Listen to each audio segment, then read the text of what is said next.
I'm going to look at a few definitions of capitalism in order to see how much I understand them, and also in order to understand how I react to different definitions, based on my own view of capitalism.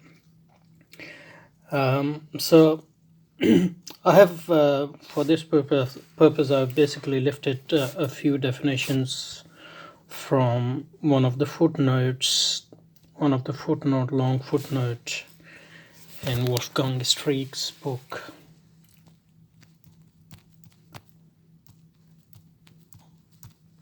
I don't have a PDF of this book, otherwise I would have just gone through it. Now I would have to.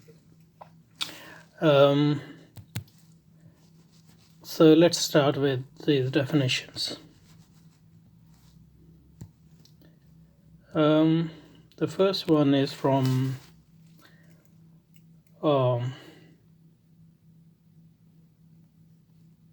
Schumpeter, and he defines capitalism as capitalism designate an economic system. So for him, capitalism is an economic system. Economic system.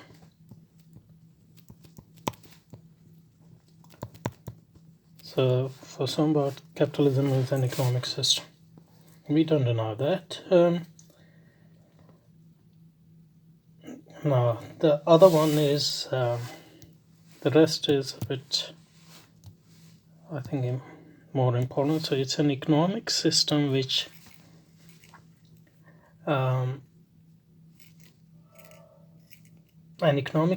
significantly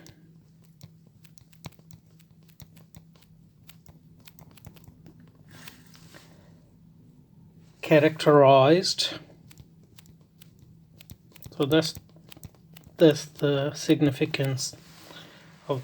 So that's what he's going to say is what is going to differentiate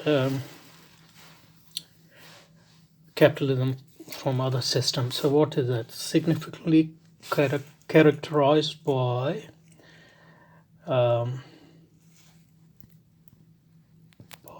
the predominance.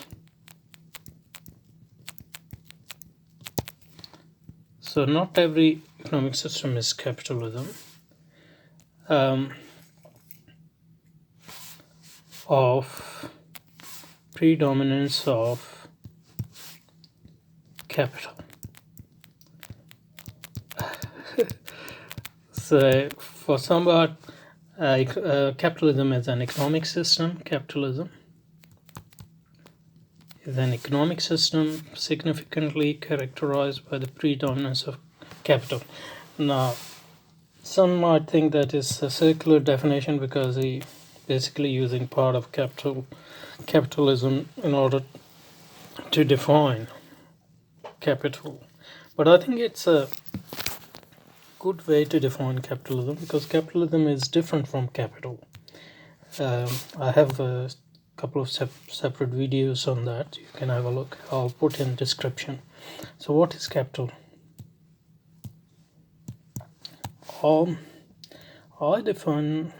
I haven't looked at how somebody defines it, but I define capital as anything whose sole purpose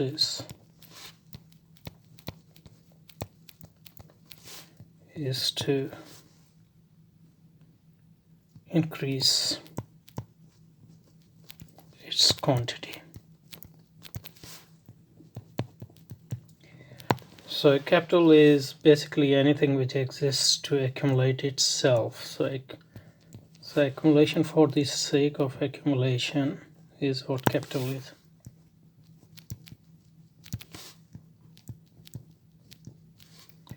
Accumulation is what is capital. So capital is not just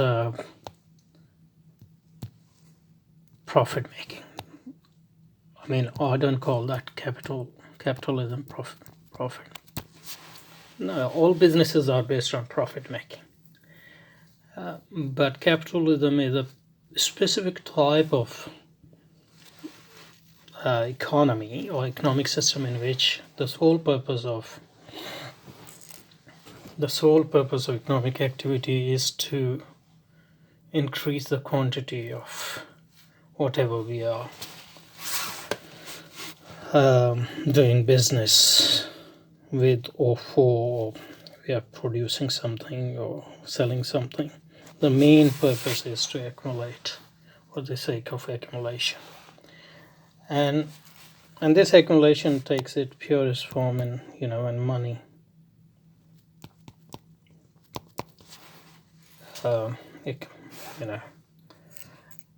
When money accumulates itself. So accumulation. So we can rephrase Sombart's definition.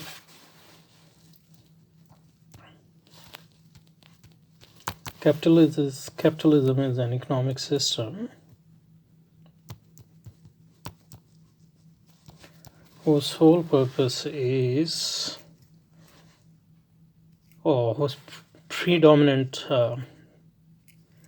mode of purpose is accumulation for the sake of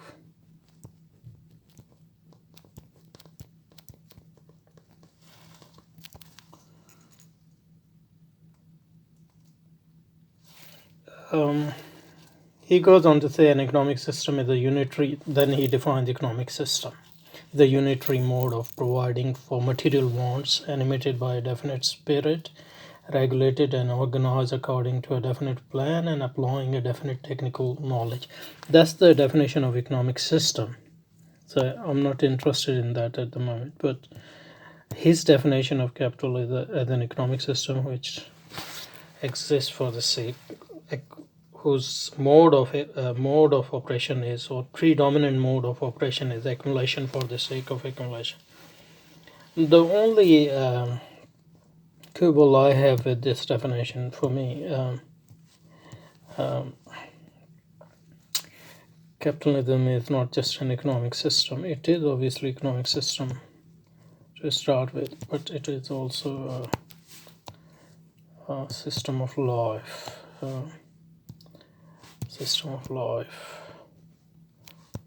Or way of life. But I think Sombart's definition does allude to that, in the sense that the way he defines economic system, it is broad enough to include other things as well. So this is one of the definitions which I surely like, because it sort of corresponds to my own understanding of what capitalism is. This definition is from his entry in Encyclopedia of the Social Sciences, volume 3. Page number 196. So maybe we'll pick up that article at some point and look at it more closely. Okay, let's take other definitions which Streaks considers. The second definition, that of Weber, famous Weber, German sociologist and historian of a lot of things, economics and economy and religion and all that. For Weber, capitalism is present whenever the industrial provision for the needs of human group is carried out by the method of so for him, it's method of enterprise, like businesses which are profit seeking.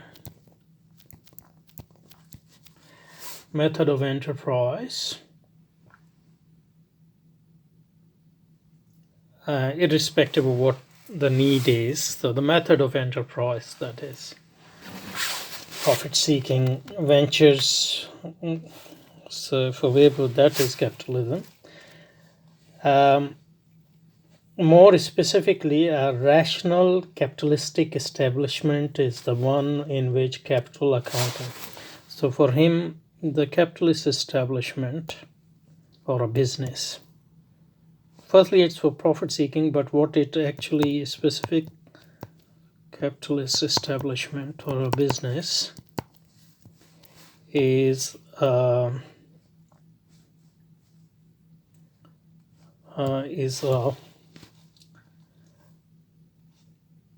capitalist establishment is the one in which capital accounting. So capital accounting is very important for him.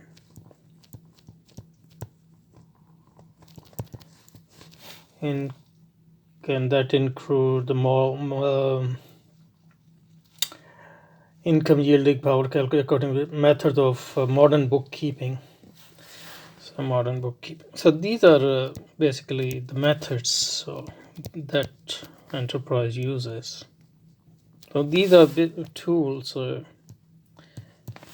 in my view. So the tools might be important, but tools are not what define a system. The same tools can be used in non-capitalist systems. So, a specific type of bookkeeping enhance the ability of profit making, but that doesn't define the spirit and the objective of an enterprise.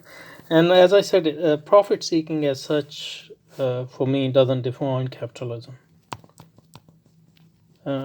What defines capitalism is seeking maximizing profit in order to make more profit. So that's what capital is. So in that sense, Weber's definition seems to me, at least the part of which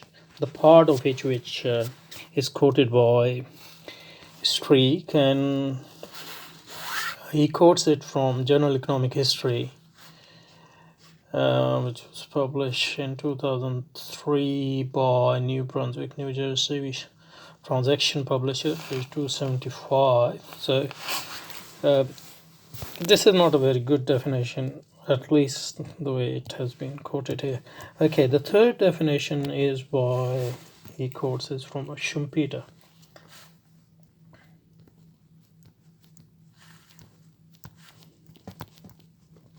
So Schumpeter is a historian of economic thought, and he has this specific view of what capitalism is. For him, capitalism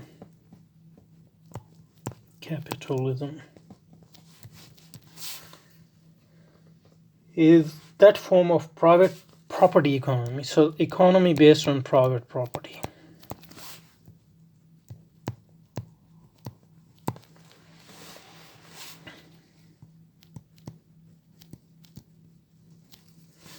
Private property economy. So private property economy. Well, that's, everybody says that private property economy in which innovations are carried out. So innovation is like, so if you know, Schumpeter has this definition. This understanding of capitalism is a system which is innovate perpetually. So it's a system of innovation, but this innovation is carried out by borrowed money.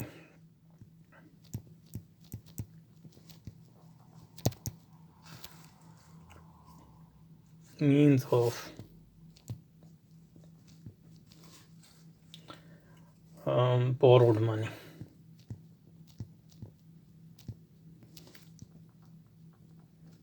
What if it is not borrowed money?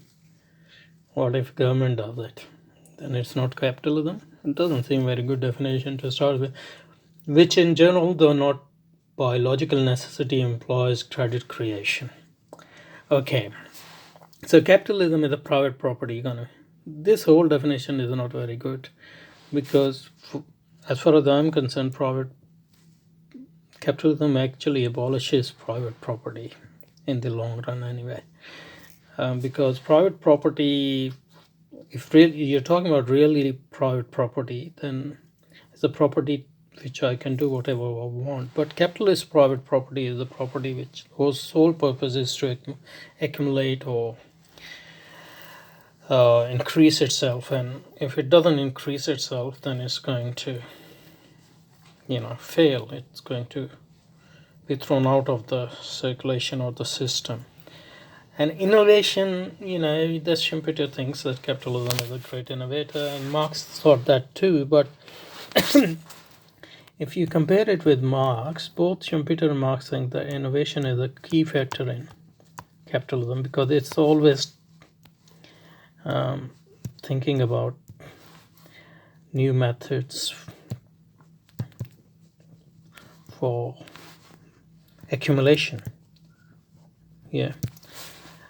Because the perpetual quest for accumulation generally very quickly saturates the field, and that accumulations becomes less and less likely. So innovation is not just defining characteristics of capitalism, but its needs to find new ways to make profits, and you use those profits to make more profits. And wherever you go in markets, then after markets mature, profit and returns become less and less, and so capital finds new ways and new methods and new areas where to make more money.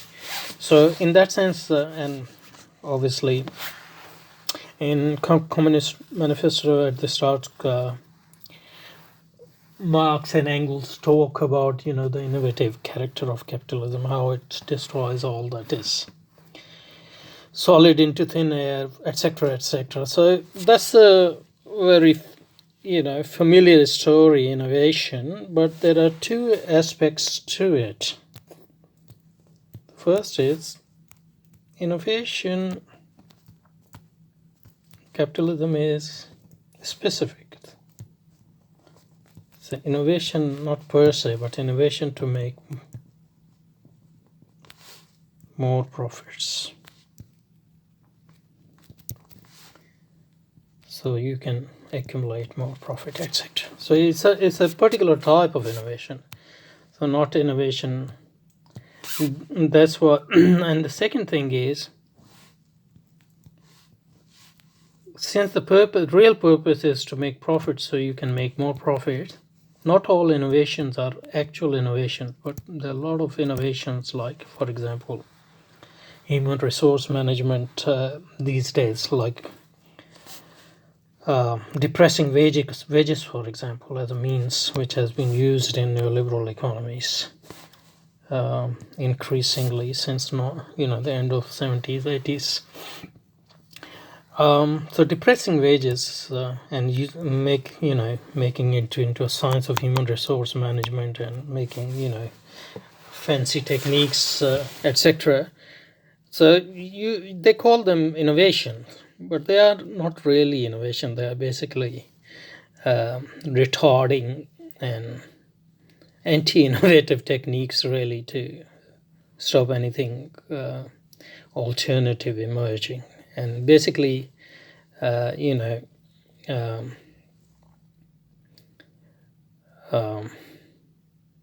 milking, the last drop of, the profit by hook or crook, and, giving it fancy names. So that's innovation as well. So innovation is not always, real innovation, which lead to, new ways of doing things which are technically advanced. And in fact, part of innovation is to actually stop innovation. So if those innovations are helping the capitalists to make more money. So a lot of actually innovations have been retarded due to the predominance of capitalism, for example, in America and in other countries as well, Britain and other countries. And as Marx said, although he said that capitalism is a system of innovation, it's also a system of waste, because a lot of resources which capitalists waste in order to make their profits and multiply them can be used in better ways to make more less wasteful advances in economy and real innovation. So, for example, today, it might be the case that you need, a lot of public investment in order to renovate the crumbling infrastructure or up to date it, but capitalists don't want it because it's against their interests, for example. So innovation is not always forward looking. Capitalist innovation can be wasteful, and capital innovation can be backward looking. So that's the second problem with this stuff. But overall problem with, and obviously borrowing money, any system can borrow money, so that's not something which in itself defines capitalism as far as I'm concerned, and neither innovation. So that's not a very good definition as it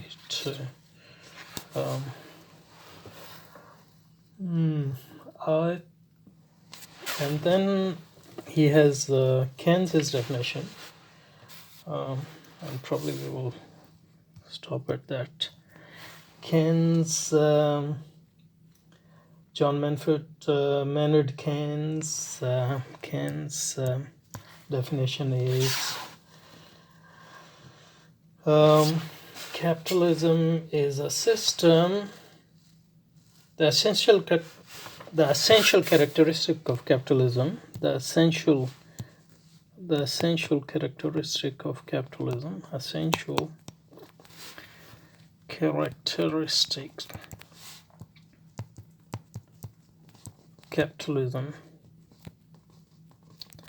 for Keynes is dependence upon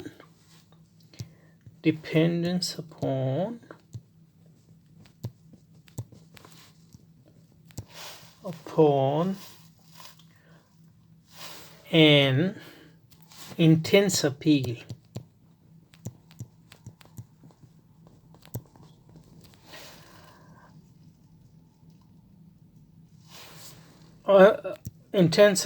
to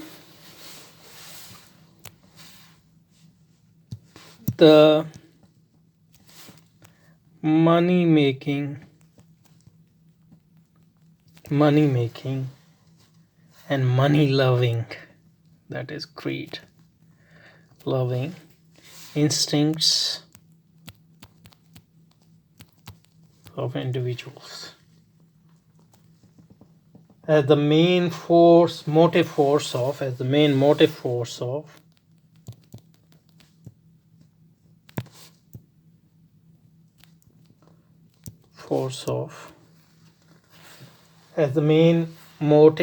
of economic machine.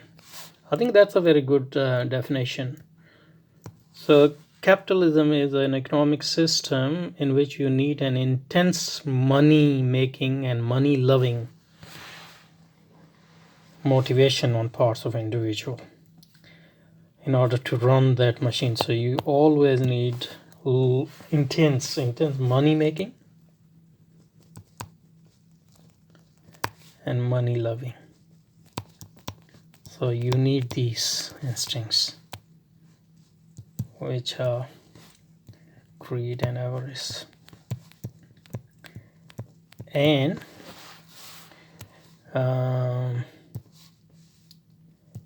you need intensity of them, and they are intensified through competition, which is